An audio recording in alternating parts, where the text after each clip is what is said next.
Hi friends, welcome to my channel. இன்னைக்கு நம்ம வீடியோவில் தேங்காய் பால் ரசம் எப்படி பண்ணுறதுன்னு தான் பார்க்க போகிறோம். அதுக்கு தேவையான பொருள் வந்து 1 டீஸ்பூன் அளவுக்கு மிளகு சீரகம் எடுத்திருக்கேன், ஒரே ஒரு பூண்டு எடுத்திருக்கேன், கொஞ்சம் கருவேப்பிலை கொத்தமல்லி இலை. இப்போ இது எல்லாத்தையும் ஒரு மிக்ஸி ஜாரில் சேர்த்து தண்ணி சேர்க்காமல் நல்லா கொரகொரப்பாக அரைச்சி எடுத்துக்கலாம். இப்போ அரைச்சி எடுத்தாச்சு. ஒரு மீடியம் சைஸ் அளவில் தக்காளி எடுத்திருக்கேன், இதை நல்லா வாஷ் பண்ணிவிட்டு அதே மிக்ஸி ஜாரில் சேர்த்து அரைச்சி எடுத்துக்கலாம். இப்போ அரைச்சி எடுத்தாச்சு. இதுக்கப்புறம் வந்து ஒரு நெல்லிக்காய் சைஸ் அளவில் புளி எடுத்து ஊற வச்சுருக்கேன்.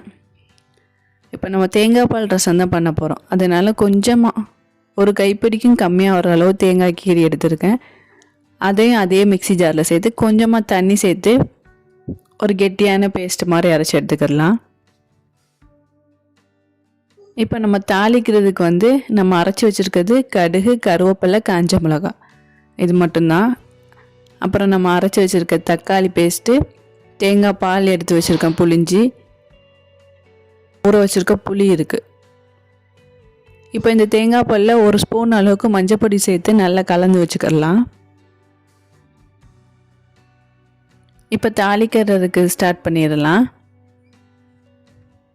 ஒரு பேன் வச்சு நல்லா சூடானதுக்கப்புறமா 2 டீஸ்பூன் அளவுக்கு ஆயில் சேர்த்துட்டு அது சூடானதுக்கப்புறம் நம்ம எடுத்து வச்சுருக்க கடுகு, காஞ்ச மிளகா, கருவேப்பிலை இது எல்லாத்தையும் மொத்தமாக சேர்த்து நல்லா வதக்கிக்கலாம்.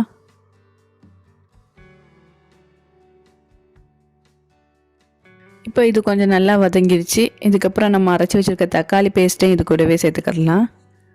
அதையும் சேர்த்துட்டு ஒரு டைம் நல்லா கலந்துக்கோங்க. இப்போ இது கூடவே புளி கரைசலையும் சேர்த்துக்கலாம். சேர்த்துட்டு நல்லா கலந்துட்டு அதுக்கப்புறமா நம்ம எடுத்து வச்சுருக்க தேங்காய் பால் கலவையும் அப்படி அது கூடவே சேர்த்துக்கலாம். சேர்த்துட்டு நம்ம ரசத்துக்கு தேவையான அளவு உப்பு சேர்த்துக்கலாம். உப்பு சேர்த்துட்டு கலந்துக்கோங்க, அவ்வளோதான். இப்போ லோ ஃப்ளேமில் ஒரு 5 நிமிஷம் கொதி வர்றதுக்கு முன்னாடியே நம்ம ஆஃப் பண்ணிடலாம். இப்போ கடைசியாக கொஞ்சமாக கொத்தமல்லி தலையை மேலே தூவிடலாம். இப்போ ரொம்பவே சூப்பரான ரொம்ப டேஸ்டான தேங்காய் பால் ரசம் எப்படி செய்கிறதுன்னு பார்த்தோம். கண்டிப்பாக நீங்களும் இதே மாதிரி ட்ரை பண்ணி பாருங்கள்.